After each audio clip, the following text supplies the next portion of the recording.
Ilang bahagi naman po ng Mindanao ang nalubog sa baha dahil sa ulang dulot ng hanging habagat.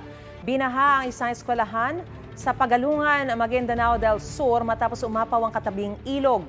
Umabot hanggang baywang ang tubig sa ilang parte ng paaralan.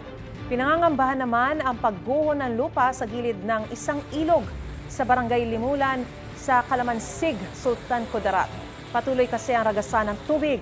Tinangay na nga ang ilang puno ng saging, niyog, kape at pati akasya. Patuloy na binabantayan ang lagay ng panahon sa lugar at ang kondisyon ng ilog. Nasira naman ang bubong at dingding ng isang bahay sa Barangay Balulang sa Cagayan de Oro City matapos mabagsakan ng malaking bato sa gitna ng malakas na ulan noong Sabado. Ligtas naman ang mga nakatira sa bahay. Lumikas muna sila sa isang temporary shelter. Gusto mo bang mauna sa mga balita?